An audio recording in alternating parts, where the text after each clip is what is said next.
proud to announce that the FBI has arrested one of the key participants behind the Benghazi attack. Zubair al-Bakhash landed at Andrews Air Force Base at 3 a.m. this morning. He is in our custody. He was greeted by Director Patel and U.S. Attorney Jeanine Pirro. Hillary Clinton famously once said about Benghazi, "What difference at this point does it make?" Well, it makes a difference to Donald Trump. It makes a difference to those families. And 14 years later, it makes a difference to law enforcement who made the difference in this case. Thank you, President Trump, for supporting all of our agencies around the country and around the world. Never forget. Pam never forgot. The president never forgot. This FBI never forgot. And certainly U.S. Attorney Pirro never forgot. When an act of terrorism of this magnitude strikes at the heart of our nation, we go to work. We captured together, under President Trump's leadership, 6 of the FBI's most wanted fugitives in 1 calendar year. To put that in perspective, that is 2 more than the entirety of the prior administration.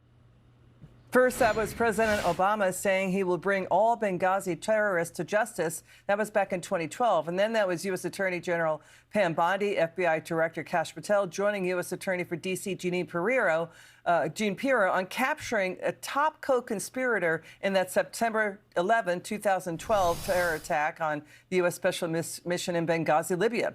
It killed 4 U.S. Ambassador Chris Stevens, State Department employee Sean Smith, CIA contractors Glenn Doherty, and Tyrone Woods. Joining us now, U.S. Army Special Forces veteran Jim Hanson. Jim, we know as a veteran this case means a lot to you. Can you talk to us about the significance of this?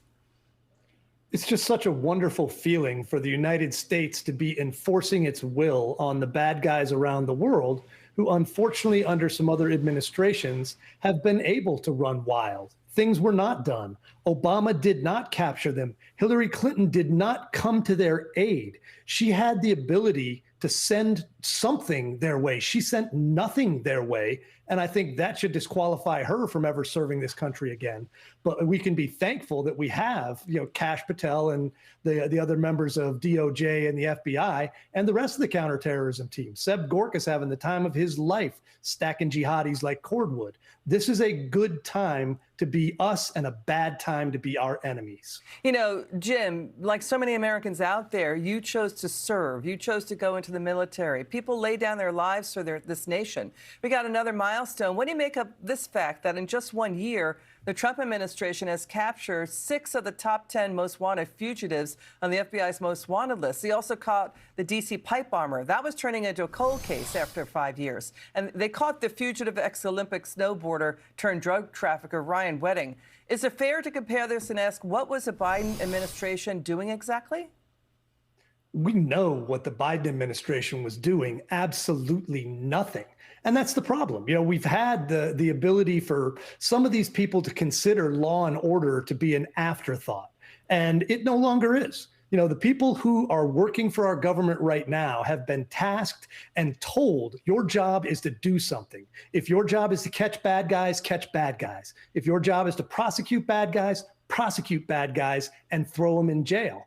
And they are doing it gleefully. And it's much appreciated in the military, in the civilian world. And I think most Americans feel that way. Jim, we thank you.